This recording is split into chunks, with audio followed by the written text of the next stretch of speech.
मैंने पहले बात की थी कि एम्प्लॉयमेंट पास अगर आपके पास वीज़ा है तो आप इसके ऊपर पीआर भी अप्लाई कर सकते हैं। पीआर अप्लाई करने का 100 में से 70% लड़कों के पास यही है पे जाना है। मेडिकल सेंटर के ऊपर बहुत ज़्यादा फ्रॉड हो रहे हैं। Hello friends, welcome back to your channel दुनिया दी शहर। तो आज जो हम नई सीरीज़ शुरू करने जा रहे हैं, पूरी दुनिया के वीज़े के बारे में आपको बताएंगे। मतलब कि एक देश में एक देश, एक दिन में एक देश। और मेरे को पूरी उम्मीद है कि आप अपने दोस्तों के साथ इस सीरीज़ को शेयर करेंगे। और अच्छा, मैं इस सीरीज़ को शुरू करने से पहले मैं एक बात बता दूं, मैं जितनी भी वीडियो बनाऊंगा कोशिश करूंगा मैं एक दो वीडियो छोड़ के मैं सबको बताता रहूं, क्योंकि इस नए साथ में सब्सक्राइबर जुड़ते जाएंगे और हो सकता है कि उनका कुछ नया एक्सपीरियंस हो। मैं कोशिश करूंगा अपनी तरफ से पूरी की पूरी सर्च सही करने की, सही आपको बताने की। पर फिर भी मान लीजिए अगर किसी कारण करके मेरे से कोई ना कोई पॉइंट मिस हो जाता है तो आप कमेंट बॉक्स में जरूर बता दीजिएगा। आपसे भाई ये वाला टॉपिक रह गया है, ये वाला वीज़ा रह गया, बिकॉज मैं मलेशिया से स्टार्ट करने जा रहा हूँ। मलेशिया के बारे में मेरे को नॉलेज है, उसके बारे में बता सकता हूँ पूरे कॉन्फिडेंस से। पर मलेशिया से बाहर जैसे थाईलैंड हो गया, वियतनाम हो गया, यूरोप हो गया, कनाडा, अमेरिका, ऑस्ट्रेलिया, हो सकता है कि उसमें से कोई ना कोई एक आधा पॉइंट मेरे से मिस हो जाए। तो भाई इसका मतलब ये मत कह दीजिएगा कि भाई तेरे को तो सब कुछ पता है, ये वो फलाना ढिमकाना, मतलब क्रिटिसाइज मत कर लग जाए। ये सिर्फ और सिर्फ मैं हेल्प कर रहा हूँ उन लोगों की, उन दोस्तों की जिनको इन चीज़ के बारे में पता नहीं है। वीज़ा की डिटेल शुरू करने से पहले मैं एक छोटी सी बात बताना चाहता हूँ। कोई भी कैंडिडेट जब भी अपने किसी एजेंट के पास जाता है तो बोलता है कि भाई मेरे को वीज़ा लगवाना है। अब वीज़ा कौन सा लगवाना है ये ना तो कैंडिडेट को पता होता है ना ही एजेंट को पता होता है। सो एजेंट क्या करते हैं, आगे कंसल्ट करते हैं अपने किसी दोस्त से कि भाई मैं इसका वीज़ा कौन सा लगवाऊँ। जहाँ फिर उनके पास कोई ना कोई डिमांड आई पड़ी होती है कि भाई मैंने ये वाला वीज़ा लगवा देना, सऊदी अरबिया का वीज़ा है, यूए का है, कतर का है, कहीं का भी वीज़ा है, तो उसी हिसाब से उन्होंने वीज़ा दे देना होता है कि भाई हमारे पास ये वाला पड़ा। मलेशिया के बारे में क्या बोला जाता है, ठीक है भाई ये लो टूरिस्ट वीज़ा चढ़ जाओ, वहाँ पे जाके आपका वर्क परमिट लग जाएगा, यहाँ पे आके वर्क परमिट नहीं लगता। और अगर मान लीजिए कोई कॉलिंग पे ऊपर आता है तो उसके बारे में भी आगे चल के बात करते हैं। पर फिर भी मैं छोटा सा एक रिव्यू देना चाहता था अपनी तरफ से। तो कोई भी कैंडिडेट जब एजेंट के पास जाएगा उसको बोलेगा कि सर मेरे को वीज़ा करवाना है, तो भाई बोलेगा ठीक है कोई मसला नहीं है, फेल्डा टेक्नो प्लांट में भेज देते हैं, किसी मुर्गी फार्म में भेज देते हैं, किसी सब्जी मंडी में आपको भेज देते हैं। तो भाई उनको तो पता ही नहीं है ना, उन्होंने तो बस ये सोचना है कि भाई मैंने जाना है। पर जब यहाँ पे आते हैं तब पता चलता है कि भाई किस भाव बिकती है और कैसे कैसे काम होता है। तो उन चीज़ों को थोड़ा सा आपने खुद आप अपने तरीके से प्रिपेयर कर लेना कि भाई मैंने कौन सी कंपनी में जाना है, वहाँ पे काम क्या होगा और कौन कौन सी वहाँ पे मेरे को दिक्कत आएगी आने वाले समय में। चलिए जी, अब वीज़ा के बारे में बात शुरू करते हैं। सबसे पहले यहाँ पे मलेशिया में आता है टूरिस्ट वीज़ा, जो बिल्कुल लो कैटेगरी का। टूरिस्ट वीज़ा तो पूरी दुनिया में ही है, पर मैं यहाँ पे इसको लो कैटेगरी से शुरू करता हूँ, जीरो से। तो यहाँ पे सबसे पहले आता है सिंगल एंट्री वीज़ा, जिसको बोल देते हैं ई एंट्री वीज़ा इंडिया वालों के लिए। और उसके बाद आता है ई वीज़ा। ये ई वीज़ा मल्टीपल वीज़ा होता है और इसमें आ जाता है स्टिकर वीज़ा भी आ जाता है और अपना ई वीज़ा पेपर वीज़ा के ऊपर भी आ जाता है। अब दोनों की फीस कितनी है? फीस है जो पहले वाला है उसकी अराउंड, ई एंट्री की फीस अराउंड है 2000 रुपये के करीब इंडियन करेंसी के हिसाब से। और उसके बाद आ जाता है ई वीज़ा, तो ये इंडिया करेंसी के हिसाब से 5000 रुपये के करीब ये भी होगा, ठीक है ना। और उसके बाद आ जाता है ट्रांजिट वीज़ा। ट्रांजिट वीज़ा होता है कि एक देश से दूसरे देश जाना है, जैसे इंडिया से जाना है अपने ऑस्ट्रेलिया, मलेशिया में स्टे हो गया, ये वाला होता है। तो वो आपको कुछ घंटे के लिए वैलिड होता है, उसको लेने की इंडिया वालों को तो ज़रूरत नहीं है, पर फिर भी जिनको ज़रूरत है उनकी कंट्रियों के मैंने नाम यहाँ पे दे दिए हैं। अच्छा, टूरिस्ट वीज़ा पे आपको चाहिए होती है होटल बुकिंग, एयर टिकट और फंडिंग। जो फंडिंग है उसका तो मैं हल नहीं करके दे सकता, टिकट का हल नहीं करके दे सकता अभी। जो होटल बुकिंग है, होटल बुकिंग के लिए मैंने फ्री में एक बनाई हुई है, एक वीडियो बनाई हुई है, आपको आई बटन में भी मिल जाएगा और डिस्क्रिप्शन में भी इसका मैं लिंक दे दूंगा, आपको आसानी से पता चल जाएगा कि भाई आपने होटल बुकिंग फ्री में कैसे करवानी। किसी एजेंट को 2000-5000 रुपये देने की जरूरत नहीं है। और उसके बाद आ जाता है जी एम्प्लॉयमेंट। ये सबसे बड़ा वीज़ा होता है मलेशिया में। जो वर्क परमिट है उसके बारे में बाद में चल के आगे बात करते हैं। एम्प्लॉयमेंट वीज़ा होता है डिपेंडेंट, इससे आप अब अपने घर में हाउसमेट भी रख सकते हैं, 18 साल से कम बच्चों को भी रख सकते हैं। और अपने मम्मी पापा को, और क्योंकि आपकी वाइफ के पासपोर्ट के ऊपर अपने सास ससुर का भी नाम होता है, उनको भी आप यहाँ पे बुला सकते हैं एज ए डिपेंडेंट, आप उनको भी यहाँ पे रख सकते हैं। तो DP10 वीज़ा मलेशिया में सबसे ऊपर होता है, मतलब एम्प्लॉयमेंट वीज़ा सबसे ऊपर हाई कैटेगरी का वीज़ा होता है।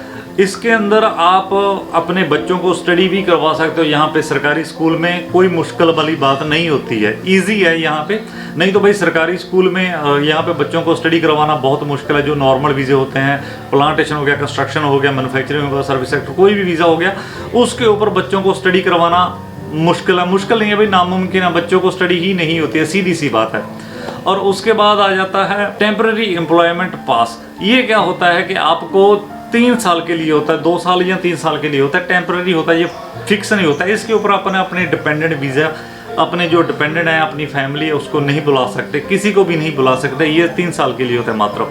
और आप अपना काम करते हैं और आपको जो भी सैलरी होती है आप उससे वापस चले जाते हैं। और अगर आपको नॉर्मल किसी एजेंट से मिला, किसी कंसल्टेंसी से मिला कि भी 2-3 साल रहो, उसके बाद कोई मसला नहीं, एक्सटेंड करवा देंगे, तो भूल जाओ, ये वाला वीज़ा टेम्पररी एम्प्लॉयमेंट वाला नहीं होता है। ओनली एम्प्लॉयमेंट वाला आपका वीज़ा एक्सटेंड होता जाएगा। उसके ऊपर तो आप यहाँ पे PR भी अप्लाई कर सकते हो।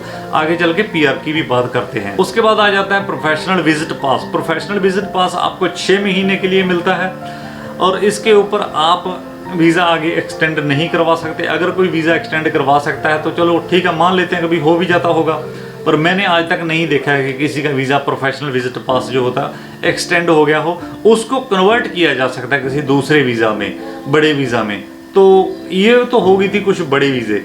अब आते हैं छोटे वीज़े जो छोटे लेवल के ऊपर, पर ये छोटा नहीं है, इनकी भी वैल्यू बहुत है, बिकॉज 100 में से 70% लड़कों के पास यही है। तो सबसे पहले आ जाता है जी मैन्युफैक्चरिंग। मैन्युफैक्चरिंग में क्या क्या होता है, जैसे कोई फैक्ट्री हो गई है, उसके अंदर आप काम कर सकते हैं। कोई पुर्जे बनाने की फैक्ट्री होगी, कोई चॉकलेट, कुछ भी हो गया यार, आपको फैक्ट्री का मतलब समझ लो मैन्युफैक्चरिंग हो रही है। एज लाइक ग्लव्स के हो गए हैं फैक्ट्री, वो उसके अंदर आप काम कर सकते हैं। ये वाला मैन्युफैक्चरिंग वाली कंपनी आपको बुलाती है मलेशिया में और आप यहाँ पे काम करते हैं।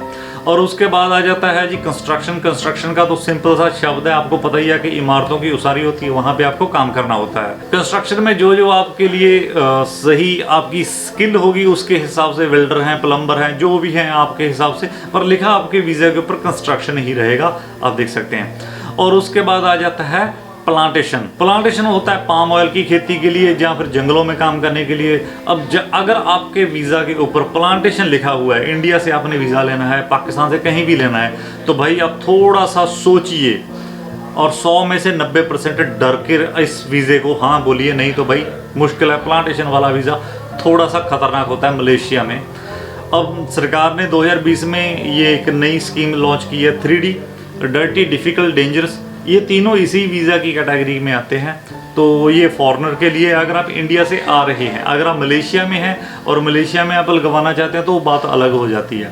और उसके बाद आ जाता है एग्रीकल्चर। एग्रीकल्चर में आ जाता है डेयरी फार्मिंग। डेयरी फार्मिंग हो गया, उसके बाद हो गया मुर्गी फार्मिंग हो गया, उसके बाद खेती बाड़ी। खेती बाड़ी कौन करता है यार, यहाँ पे खेती बाड़ी करते हैं कलंतर की तरफ, पर यहाँ पे नहीं कोई इतना वो नहीं है कि उसका स्कोप नहीं है खेती बाड़ी का। जहाँ पे ज़्यादा स्कोप है मुर्गी फार्म हो गया और डेयरी फार्मिंग हो गया, ये वाली है यहाँ पे। और उसके बाद आ जाता है ये सर्विस सेक्टर। सर्विस सेक्टर जैसे कि आपका ब्यूटी पार्लर हो गया, बुटीक हो गया, कपड़े का काम हो गया, सिलाई कढ़ाई का काम हो गया, रेस्टोरेंट का काम हो गया, होटल का काम हो गया। होटल मतलब कि कोई छोटा होटल, उससे बड़े होटल, मतलब 7 स्टार 5 स्टार कोई भी होटल है, उसके अंदर लगता है आपका सर्विस सेक्टर का वीज़ा। और सर्विस अब ये जो मैंने आपको 5 वीज़े बताए हैं, ये आप इंडिया से लेके आएंगे तो उसके ऊपर बाकायदा ऊपर लिखा रहे होगा, उसका नाम लिखा रहेगा। मैन्युफैक्चरिंग का है, कंस्ट्रक्शन का है, प्लांटेशन का, जो भी है उसके ऊपर लिखा रहेगा। इसको आप ध्यान से देखिएगा, सोचिएगा, समझिएगा, उस कंपनी के बारे में सर्च कीजिएगा, फिर ही आइएगा। छोटी सी एक एग्जांपल देना चाहता हूँ, ज़्यादा टाइम वेस्ट नहीं करूँगा। मेरे दोस्त आए थे, इंडिया से आए थे मलेशिया एग्रीकल्चर का वीज़ा लेके। एग्रीकल्चर वीज़ा था मुर्गी फार्म का। मुर्गी फार्म में उनका कॉन्ट्रैक्ट था 3 साल का, और 3 साल से पहले वो इंडिया नहीं जा सकते थे। अगर उन्होंने इंडिया जाना था तो उनको पैसे पे करने पड़ने थे, 2000 3000 जो भी उनका एग्रीमेंट होगा। अब भाई लॉकडाउन है, लॉकडाउन में तो भाई बंदा छोड़ता ही नहीं। अब उस बंदे ने लगा लिए थे यहाँ पे 2 साल, 1 साल रह गया था, उनको कहीं ना और से ऑफर मिल गई किसी यूरोप की तरफ से। अब बंदा जाना चाहता है, बंदा जा नहीं सकता, बिकॉज उसका एग्रीमेंट 3 साल का हुआ है। एक तो बंदे का दिमाग ये आ गया कि भाई मैंने जाना है यहाँ से यूरोप, इंडिया जाके मैं यूरोप जाऊँगा। और ऊपर से मुर्गी, अब पहले 2 साल उसने जैसे तैसे करके काट लिए, पर अब उसको क्या होगा, स्मेल आने लग गई है। अब बंदा समझते हैं ना मेरी बात को, कि भाई पहले बंदा 2 साल काट लिए, अब वो बंदा आगे नहीं काट सकता। क्यों? क्योंकि उसके जो दिमाग ने उसको संकेत देना शुरू कर दिया कि भाई मैं यहाँ पे नहीं रहना चाहता, मैं यहाँ से आगे जाना चाहता हूँ। तो वो काम नहीं करेगा, काम के ऊपर उसका दिल नहीं लगे, चाहे वो प्लांटेशन हो, चाहे सर्विस सेक्टर हो, कुछ भी हो। आपने ये सोच के समझ के फिर ही आगे आना है। ये नहीं है कि आपको एजेंट ने वीज़ा दे दिया, चिपका दिया और आप मुंह उठा के यहाँ पे आ गए। अब बात करते हैं इनके रेट की। रेट इंडिया से जो मलेशिया के लिए आने के लिए है वो अराउंड 1 लाख है। 1 लाख से 5-10 हज़ार रुपये ऊपर नीचे हो सकता है, इससे ज़्यादा नहीं है। अब बात करते हैं इसके प्रोसेस का। प्रोसेस क्या होता है? सबसे पहले आप एजेंट के पास जाएंगे इंडिया में। एजेंट आपको देगा मेडिकल सेंटर का नंबर, आपने वहां पे जाना है। मेडिकल सेंटर के ऊपर बहुत ज़्यादा फ्रॉड हो रहे हैं, इस बात को ध्यान में रखिएगा। जो मैं लिस्ट आपको दे रहा हूँ, ये वाली आपको डिस्क्रिप्शन में इसकी पूरी की पूरी PDF मिल जाएगी, आप उसको डाउनलोड कर लीजिएगा फ्री में। पूरे इंडिया के यहाँ पे डॉक्टरों के नाम लिखे हुए हैं जो मलेशिया सरकार के द्वारा अप्रूवल हैं।